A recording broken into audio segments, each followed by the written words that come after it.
Hi, I'm Janine Eisenbacher, and Danny and I are going to tell you our story. October 27th, 2005, when I saw the look on the doctor's face as he was staring at the ultrasound, I knew something was wrong. "What's wrong?" I asked. "I can't find the baby's head," he said. And that was the beginning of our difficult journey. Stepping back a bit, I was married in 1997 following my years in college. What a stressful time that was. My husband and I graduated from Notre Dame in May, got married in August. I began a year of graduate studies. On top of that, we got pregnant 3 months after we were married, and our first son was born the day after our first anniversary. 17 months later, our daughter was born. 18 months after that, another son. So at the same time as that, we realized we're outnumbered here. 27 months later, we had our child number 3, which was another son. So 2 years later, when our 5th child was on the way, we're used to this routine. Only this time with 4 little ones already and not being quite as young as I was, 22, when I was pregnant with my first, I felt a lot more tired. That's when a friend said, "Oh, you will especially remember this child." How prophetic those words turned out to be. As the time for the 20-week ultrasound approached, I scheduled time. Sorry, this is my husband's part, but he's over there with the baby, so why don't you come over here? So as the time for the 20-week ultrasound approached, I scheduled time off work to be there as I had for all the other children. The mood was jovial as we went to the appointment. We just hoped the doctor wouldn't be running late since it's very uncomfortable for my wife as she gets her ultrasound with her bladder full and everything that happens when you get an ultrasound. As we went into the room, I took my spot in the corner where the guy gets to sit, where I could just see the ultrasound monitor, and that's about it. The doctor's back was towards me, and all I could see was the monitor. I don't know about you, but finding things on an ultrasound isn't always easy, sometimes easier than others, so it seemed to be taking a long time for things to come into view. That's when I heard my wife ask, "What's wrong?" After hearing the doctor say that he couldn't find our child's head, all joy left. I sat there in shock as the ultrasound continued. The doctor took all the other measurements that he could. Though we hadn't found out the sex of our other children, we asked to find out. "Your baby's a girl," the doctor said. After he finished, he said he was sorry, that he thought it was anencephaly, and left the room. Now my wife and I were alone in the ultrasound room. The first thing we did was hug while tears started running down our faces. What did this mean? Was there any chance for our daughter? Why did this happen to our baby? What did we do wrong? Those and many more questions came to mind as we were left alone to comfort one another. After what seemed like an eternity, a nurse came into the room. "So how's your baby?" she asked with a smile. Couldn't she see the tears running down our faces? Didn't the doctor say something? Our daughter has a problem, was all we could mutter. As we left, it was hard to see all the smiling faces that were in the waiting room and the nurses, while inside we were torn up. When we got home, we had to tell my mom, who was watching the other kids. She suspected something was wrong when we got home, but something like we found out that it was a boy, because we were kind of, she's, "What's going on? Did you find out? And you're not going to tell, but it took us a while to get it out. We couldn't even talk, that our child wasn't going to survive. Being people of faith, we began to ask others for prayers, and the word began to spread. It was still hard to tell people this first couple of weeks without shedding tears. We also chose a name for our daughter, Angela Marie, because she was going to be our little angel in heaven. Because our doctor had only seen a baby like this once before, he scheduled us for a more in-depth ultrasound up in Portland. This is about 2 weeks after our initial ultrasound. And we had begun to find out more information about anencephaly and to realize that our daughter was not going to survive birth, if she even survived that long. The results were the same. They were confirmed. Yes, she had anencephaly, a neural tube disorder where the head is not formed and it's open, and part of the brain would probably be coming out. This time we had a consultation after the ultrasound with a doctor who wanted to discuss our options. And I said, well, if you're talking about abortion, that's not an option with us. We're keeping this baby. And he said, okay, but we're going to go in there and discuss your options. I was kind of like, didn't you hear what I said? And I said, we are keeping this baby. So, we had to be very firm with him. And I could see how someone who just was so confused would, just be led right along by that. So it was a trying experience for us. I interrupt this narrative to bring you a little flashback. My husband and I met each other on a Right to Life trip in college. We were both involved throughout our college years and in the Right to Life movement, and were even able to meet Cardinal O'Connor, who was a huge pro-life champion. My husband had also been involved prior to college in the Life Chain in Phoenix and praying outside abortion clinics. So there was no question whatsoever in our minds that we would keep our child. You can be involved in pro-life work, but you never think it's going to come down to something like this where you personally will have to make a decision. One little funny episode, when we were telling our children about Angela, we also told them the baby's a girl. Now, we had never found out before, so this wasn't something just normal for them. This puzzled John, our oldest, who was 7 at the time, tremendously. He was saying, well, how can they tell it's a girl? The baby doesn't have any hair yet. and we asked, is there any other way you can tell if it's a boy or a girl? And Mary, our daughter's 5, said, the girls wear pink. So kind of left it at that. Back to the story.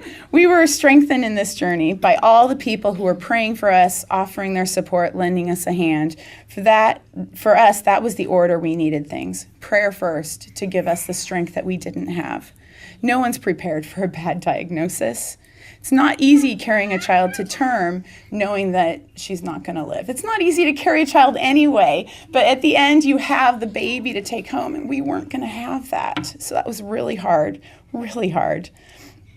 And we didn't know, was she going to even survive the birth? Was she going to live hours? Was she going to live just a minute and then die? We had no idea. But a love for our child and a belief that she would be with God was a source of strength. Support from other people was also a huge aid at this time. We were told of others who had children who had either died from this or another diagnosis. And they were willing to share their stories and pictures and, how they got through it with us. That was very helpful. We found a number of websites that had stories of children with anencephaly. Those helped us to understand that what we could expect from the birth, how long we might expect our daughter to live. Finally, we had friends who made us meals and even came and helped clean our house before she was born, including 2 friends who came to our house and cleaned, and another friend who I think is in this room today, who took all of the children, my children and the other 2 ladies' children, had 20 children at her house that day. So they could clean my shower and our bathroom. It was touched us greatly. These kindnesses were also all very helpful as we approached our daughter's birth.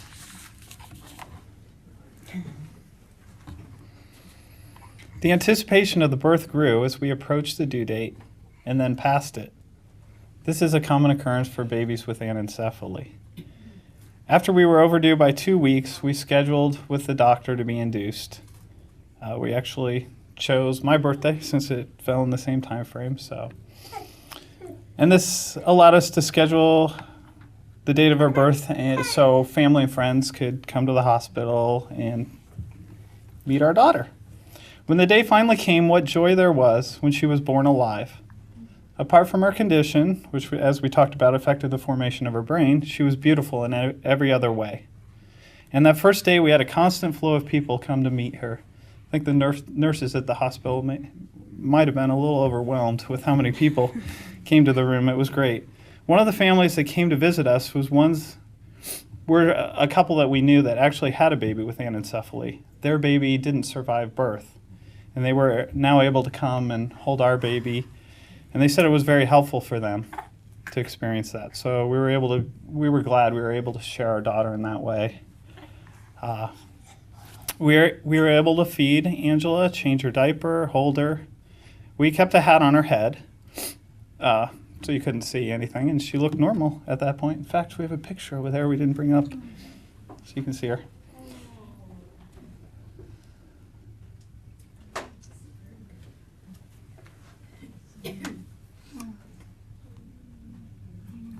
Leave it up here somewhere. But, I mean, from that, you can't see anything different with her. She did not open her eyes, and she made only small, quiet sounds infrequently.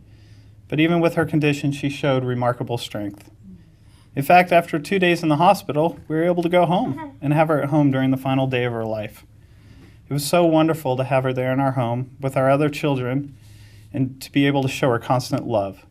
After 3 days of life, she died in her mother's arms, surrounded by her family. It was a little over 6 years ago that she died, April 6th, so just a couple of weeks ago we remembered her 6-year anniversary. And her short life is still remembered by our family, and we would have missed so much if we had decided it wasn't important for her to be born. She has made such an impact on so many people and was a silent witness to life.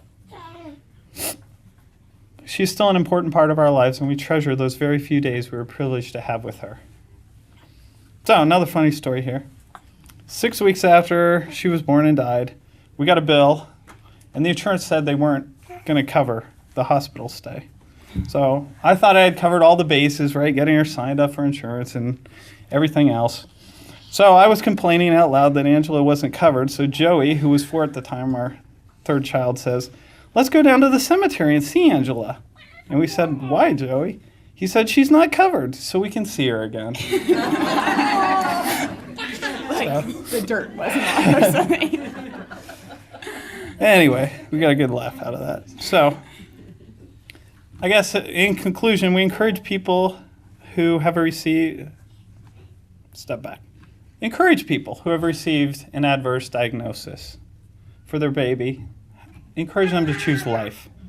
And at this point, I'd like to ask prayers. This is real for me, I guess, because somebody at work has recently been telling me she's had a lot of pain in her pregnancy. She's had like 3 ultrasounds in the past couple of weeks. Looks like her baby's either going to have a problem or isn't going to survive. So I've been able to share this story with her.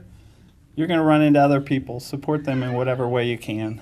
I mean, prayers, doing meals, helping clean the house, whatever. I mean, every little thing helps somebody that's going through a situation like this. So you never know when you're going to find somebody going through something like this. So thank you.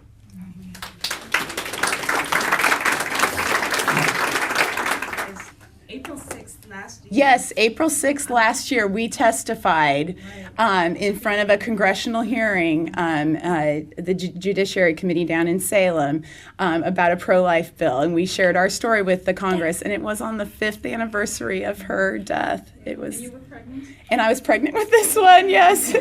Yeah, it was also a very nice sign. Thank you. I'm Gina, and this is my son Josiah, and my husband Michael. Josiah is actually our third child. We have 2 teenage girls that one was feeling a little ill, and the other one wants to spend time with her boyfriend. Go figure. So it's not the whole Schurmeyer family, but our story starts. Well, Michael and I were married in 1993, and we got pregnant with Rachel probably about 3 or 4 months after we were married, and she was a joy to add to our lives, and so we had our daughter. And then it took almost 3 years till we had the second child. I was beginning to wonder if maybe we'd be one of those cases where you could only have one child. But then her sister Larissa came along. So then about that time, before we got married, we did discuss how many children we were going to have. We were either going to have 2 or 4. Now you'll notice that he's my third child. I don't have a 4th child. More about that later. But So, because even numbers are good, and if you have 2, then you're not outnumbered. and even with 4, if you have 4 hands as 2 adults to walk, 4 children. But and I had grown up with 3, and it was always 2 against 1. So we had decided we would have 2 or 4. So I think it was, I don't know how old Larissa was, but we were thinking, well, do you think we should have the 3rd and 4th? And God said yes, and we became pregnant with Josiah. During that pregnancy, I had 2 friends who miscarried their babies. And it was, actually, that happened with Larissa's pregnancy. I had 2 friends miscarry. And I thought, okay, God, are you getting my heart ready to lose my child? And of course, I cried tears of joy when I had her in my arms. And then we move on to the 3rd pregnancy. And so, the gift of life that God grants each one of us, and, at any time in the pregnancy or even afterwards, as some people have, lose children, I can understand that. I had 2 cousins who nearly full term and still lost their babies. So I understood that loss. So when we did get pregnant with Josiah, we're like, oh, okay, maybe we'll have a boy now. We've got our 2 girls. Maybe God will grant us a boy. And I said, I just prayed that God would give us a boy with brown eyes like his daddy, because the girls have blue eyes like their mama. And he did grant us that prayer request. He said yes. What we didn't realize is that he would also have an additional... I looked at this title of facing an unfavorable fetal diagnosis, and somebody talked about words and how powerful they are. I don't think it's unfavorable. I think it's just different. And so, if we could start wrapping our minds around that. My son, they say he has a disability, but look at the ability part, not the dis part. I saw that, I forget where I saw it recently, and I thought, oh, that's awesome. Cross out the dis, look at the ability of our children. And even this family that talked before, 3 days of Angela's life, you wouldn't erase that life because of what she taught, or how that as parents you grow because you have this additional information. Anyway, okay, so we go back to Josiah. It's December, and I had my quadruple blood screen, or triple at the time, because he's almost 12. This month is his birthday's this month. And I got a call from my OB, and I thought, why is she calling me? And immediately I thought, we went in for that. The bloods told her that our babies died. And so I was, of course, frantic about that. Because she said, call me back when you get this call, even if it's after hours. Okay, my obstetrician, I have a good relationship. I'd already had 2 children delivered by her, but she never asked me to call her after hours. So I called her after hours, dreading what she was going to tell me. And she said to me, well, your AFP is elevated. So that means one of 2 things. Either you are having a child with Down syndrome. I thought, okay, I know about Down syndrome. We have a young woman in our church with Down syndrome. I can handle that. No problem. I can deal with that.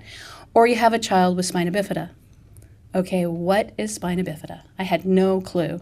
Okay, good things about the internet, bad things about the internet, right? You go home and you read up, and then, of course, the whole range is there, and you're thinking, what can happen? So you learn. So what we did find out was, incredibly, between the week between Christmas and New Year's, when doctors' offices close and appointments aren't available, we did get an appointment for a level 2 ultrasound to confirm what the diagnosis was for our son. So we're at the ultrasound, and we're finding out whether or not he has what he has actually. We're a confirming ultrasound. And up to that point, we didn't really know. But I have to back up just a little bit, because I don't know if you've seen the photo of a 21-week fetus with the hand reaching to the surgeon's glove. Fetus, that baby, I say, is Samuel Armis, which is one of Josiah's friends. We had someone in our church sent us that photo before we had gotten the ultrasound to find out Josiah's diagnosis. Had shown the uterus with the baby. And my sister said, well, would you have that surgery that woman had? And I said, well, sure, but not, hope I don't have to. Then we went to the ultrasound when we found out, well, that might be a possibility for us. So I'm laying on the table, of course, not very comfortable.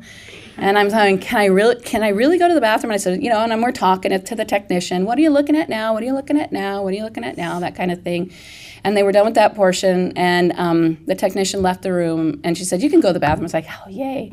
And we came back in, and the doctor then came in, and I said, what are you looking at? And he said, the spina bifida. I'm like, what? You mean he has it? Immediately burst into tears. I grabbed my husband's hand, and I said, pray. You pray right now, because I don't know what this means. Well, what it means is this. Standing right before you is this incredible young man who I'm privileged to be his mother. But from that day, that was December 28th, 1999, when we got the diagnosis that Josiah would have spina bifida. I think it was the same day that he had a name, because I called my mother in tears on the way home from the hospital, and I said, Mom, you need to pray. You need to pray for us. You need to pray for our son. And she said, what's his name? Being a teacher, I've been teaching for 25 years, there were a lot of names I couldn't use.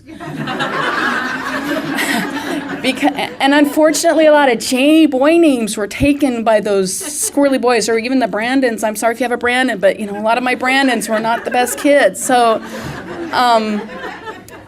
we thought a lot about naming all of our children. We said Josiah, the last good king of Judah, a strong name from the Bible, that as a child, he brought his country back to God. So I said his name's going to be Josiah Michael after his daddy. And so December 28th, people were praying all over the country for us. I think there was a Sheltie Dog Club, that somebody was in that club and they were praying for us. We had a very small church family at that time, but everybody immediately started praying for us and our family and our son. Because we saw that picture of Samuel Armis, we knew that there was something possibly that we could do for Josiah before he was born, as a preborn baby. And we found out at Vanderbilt University Medical Center and at USCF and Children's Hospital of Philadelphia. There were three hospitals at that time, which was 1999, 2000, that year, that were doing experimental closure of the spinal lesion for children with spina bifida. I got on the phone and talked to a sweet Southern woman, Susan. I'll always remember that early morning call and talking and say, well, can we get in? Can we have this surgery for our son? At that point, it was considered experimental. But the prayers of many went before us, and we were approved by insurance. Insurance was going to cover that expensive surgery. So in February, we went, and we had 2 days of mind-numbing talking with the doctors and thing. They took us to the NICU and said, okay, well, you're 24 weeks along now. This is, you have the risk of delivering your baby prematurely, and here's babies just like him, or they had to have been older, but in the NICU, showing how small and frail, and this is what you're risking. You're risking him being born early. And at the back of my mind, I'm thinking, okay, and I've never had surgery in my life. How am I going to respond to surgery? This is a surgery for me, but it's also for my son. Both of us are patients here. So it was maternal fetal surgery for spina bifida closure. Spina bifida is the failure of the spine to close. So within the first 30 days after conception, his spine failed to close. His lesion, I know a lot about the back and levels now that I didn't know before.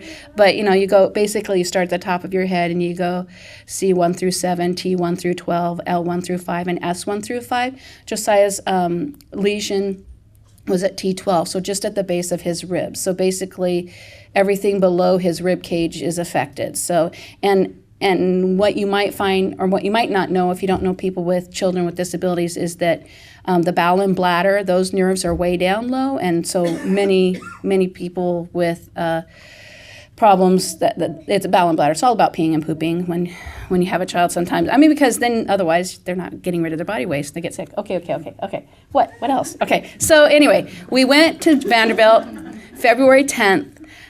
Josiah wasn't actually removed from the womb, But we were both put to sleep, obviously, and the last thing I remember is give me a T on those boards in the OR, and basically they performed they opened the womb, they saved the amniotic fluid in a warming thing, they go in and they placed an alloderm, no, what? Cadaver skin, basically, over his back to close his lesion. When they originally started these surgeries, they were hoping to improve the quality of life for children with spina bifida.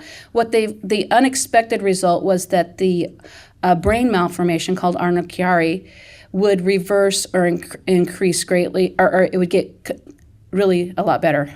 I'm not speaking very medically, and I know there's a doctor in the room, Dr. Joan. See you there. Anyway, so we had the surgery. They put the patch on his back. They did not have to do relaxing incisions on him, which was a good thing, but they did put that patch on him and sewed me back up, put me on a turbulating pump to keep me pregnant because once you disturb the uterus, it wants to deliver the baby. And we didn't want to deliver at 24 weeks. We wanted to wait till he was much older, of course, in the womb. I left Tennessee. They made me ride in a wheelchair in the airport. I thought it was ridiculous. I felt pretty good, but the worst spot on me was where they put the IV in my hand after I was asleep. It was a huge bruise, but so I figured, okay, I'm empowered. I'm doing something for my unborn son before he's born. So we came back from Vanderbilt. We were followed up at OHSU with a perinatologist. We had weekly ultrasounds after that. We were really watching the ventricles of his brain because he had hydrocephalus, and we were hoping that perhaps he could avoid having a shunt. Not to be the case, but so then April 1st, I went into preterm labor at 32 weeks, and I said, okay, God, your timing is perfect, but this is too soon, and he's already going to have a lot to deal with. April Fool, really? He said no. He said we were on hospital bed rest for 3 weeks, and he was born actually 35 weeks, 12 hours before his scheduled C-section because I was leaking fluid. The doctor said, if you get to 35 weeks good, then we'll do a C-section then and deliver him. And Easter Sunday, in April 2000, April 23rd, 2000, Josiah was born. And I asked the Lord, I said, could you please let me hear his first cry? Because if I can hear his first cry as his mother, then I'll know he's okay. His dad was there. My mom was there. My mom was taking video. They did the peekaboo over the curtain. He had dark hair, and he did cry before he left the room, before they rushed him out, and his dad followed him. We thank all the people that were supportive of us in prayer, who took care of our girls, because that's the other thing. If you have children and you have a pregnancy that's not the easiest one to go through, you still have other children. When I was in the hospital, I had my 2 little girls. His sister, Larissa, wasn't even 3 yet. So they were about 2 and 5. And so I'm thankful for those families that took care of our girls, because split family isn't the easiest.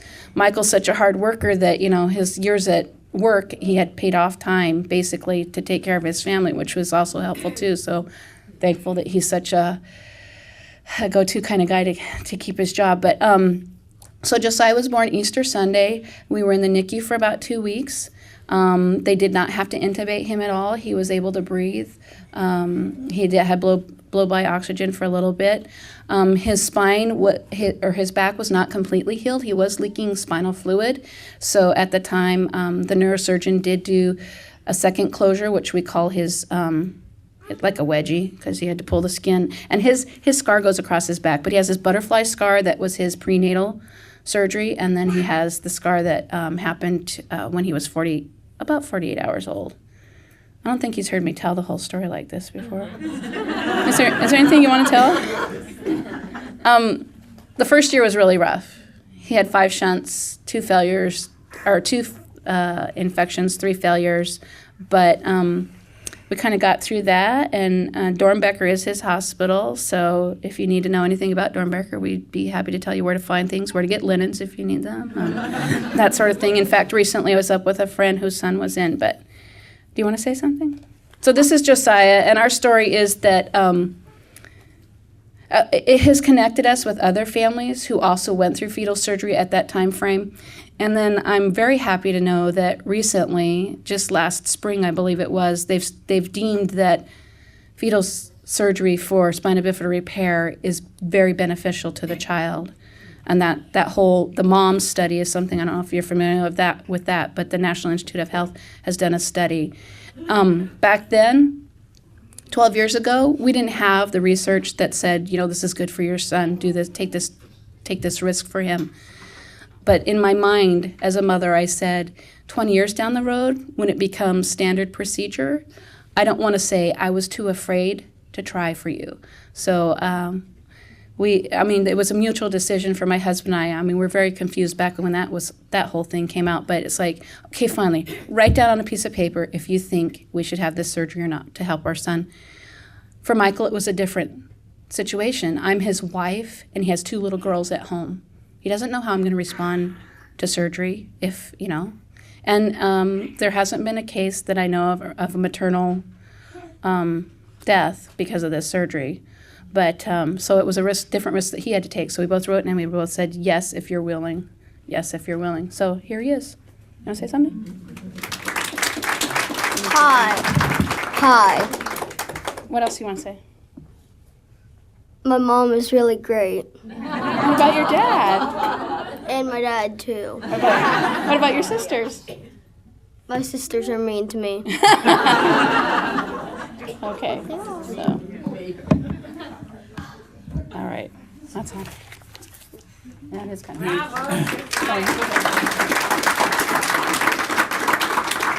Just real quickly, the bottom line is if you know somebody who has a differently abled child, they get such a blessing from them. They're a lot of work. Sometimes you beat your head against the wall, but over the years, there has been so many blessings that we would not have had if we'd have followed the doctor's advice to just do away with him. Mm-hmm. So many friends, so many blessings. We have an Oregon Spina Bifida group that's trying to reach out to folks. Unfortunately, the HIPAA laws make that really difficult because you can't get information. But mostly it's done either by Facebook or email lists or you get on the phone, that kind of stuff. My wife is the Facebooker, and she keeps in contact with folks all over the country.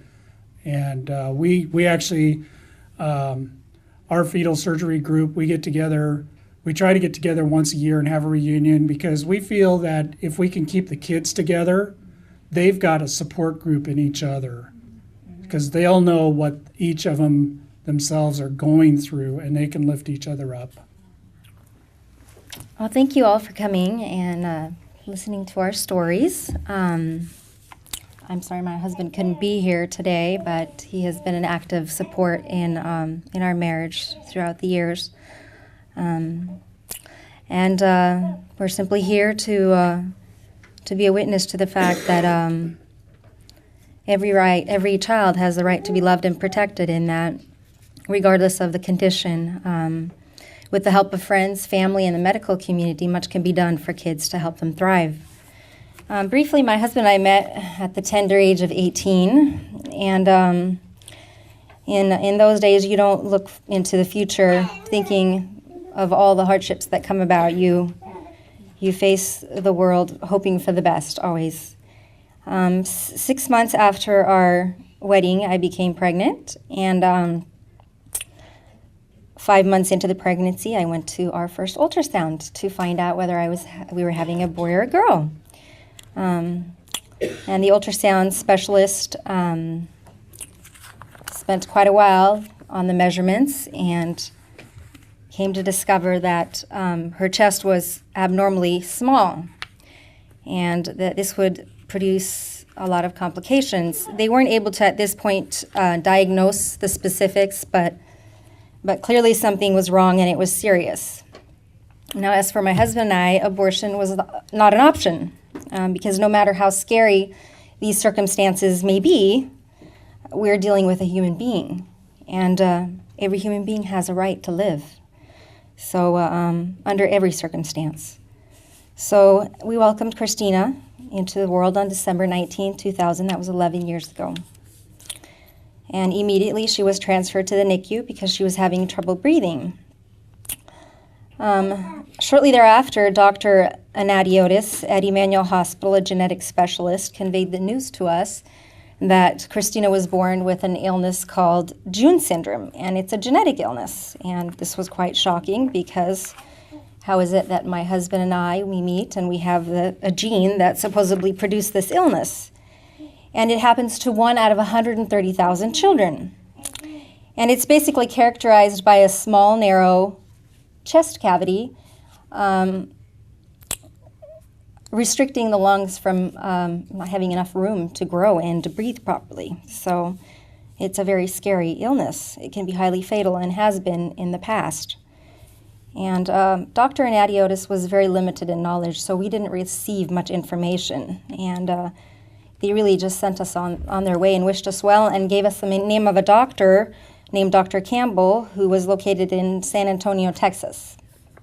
So, after we came home, Christina had trouble thriving. She had trouble sucking from a bottle. So I had to start feeding her through a tube in her nose. Soon we had to place a G-tube, a feeding gastronomy tube. And then we had to put her on oxygen because she would always turn blue.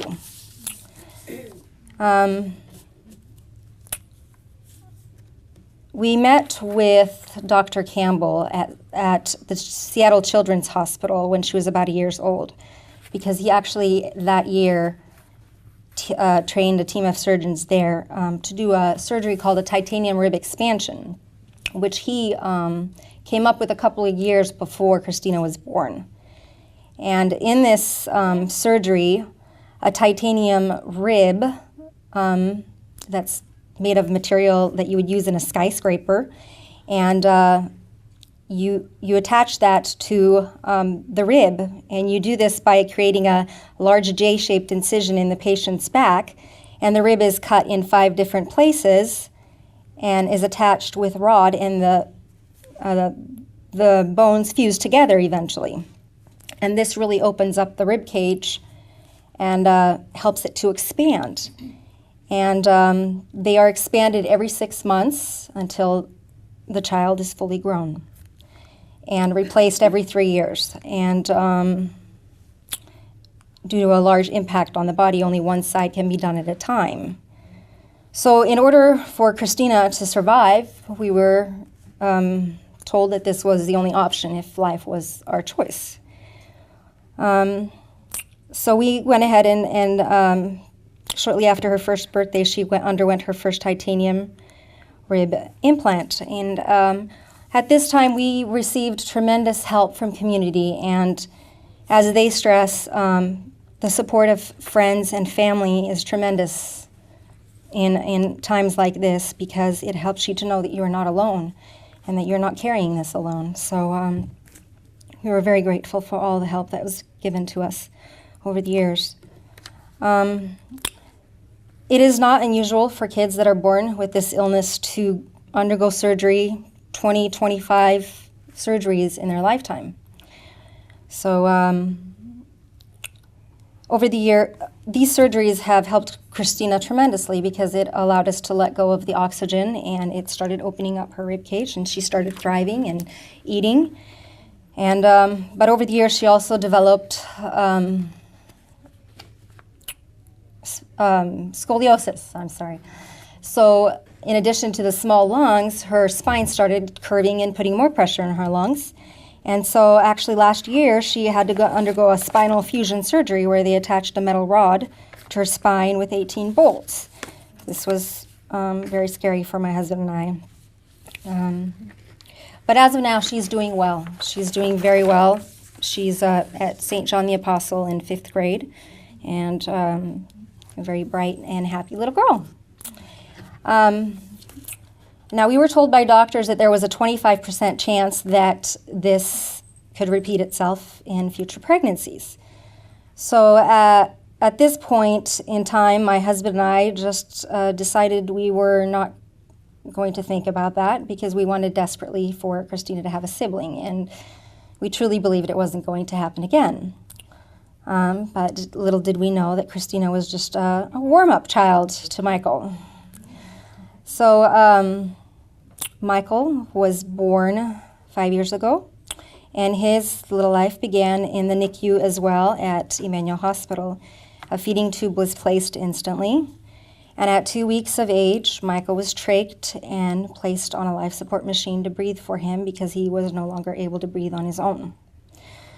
And we had to learn how to operate a home ventilator, how to change his trach, how to resuscitate him, and how to deal with all these cords and medical equipment. And he was in the hospital for 64 days before we were able to bring him home for the very first time. Again, the support was phenomenal.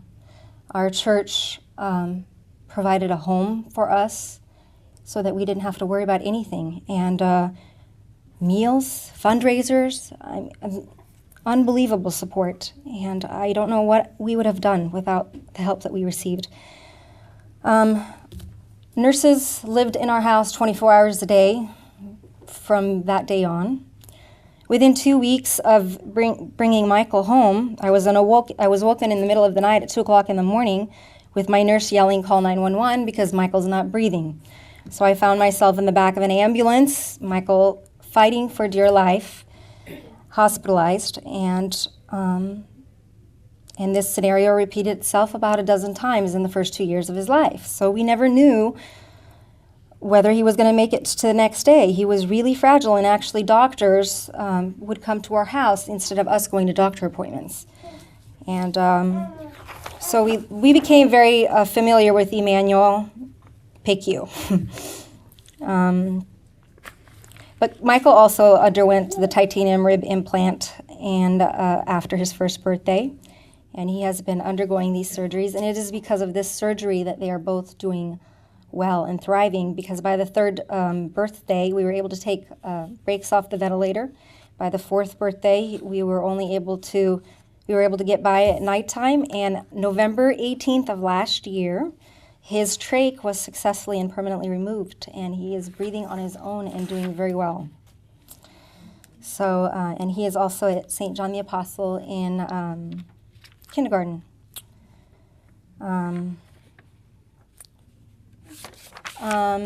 Sorry.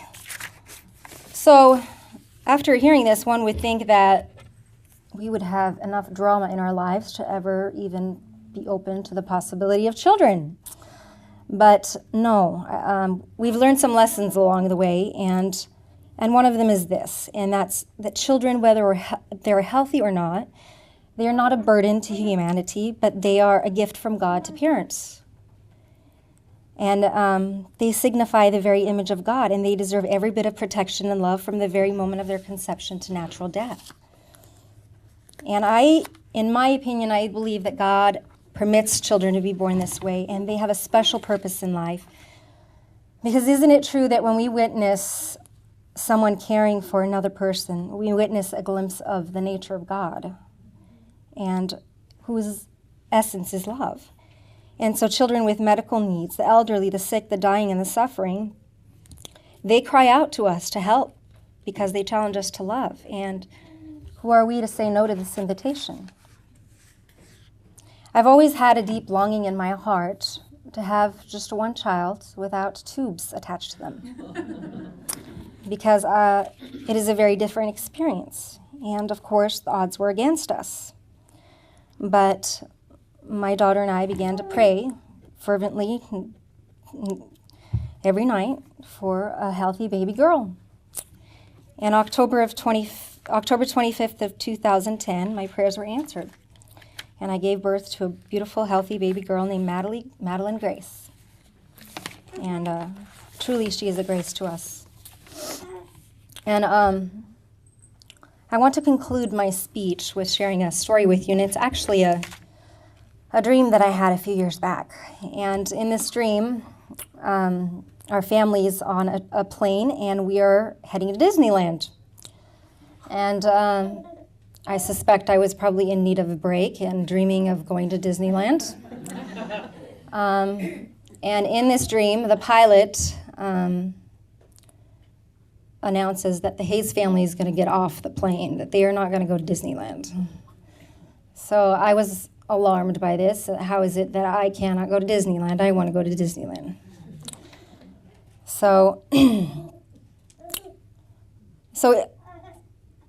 isn't it true, though, that, most of us, we want luxuries, we want vacations, we want what's comfortable. And all these things are wonderful, but we can't let this be, I think, the compass that directs our lives, which is often the choice that people use when they make decisions of life and death, that life has to be priority. And none of these things produce happiness. That I believe happiness comes in living faithful and honest lives and serving. And all of us, in one way or another, have hardships and difficulties, and they have a special purpose in our lives. And in this dream, really the message is that Jesus ought to be the pilot that governs our lives, because he doesn't promise us a smooth sailing, but he gives us an assurance that our sins will be forgiven and that he will provide the strength and the grace along the way, because we must rely on him to help us along the way, and he will provide it. And he will also provide a glorious ending for us. So God help us all to fix our eyes on the pilot and to have faith and courage to trust in him, to confidently choose life in every circumstance.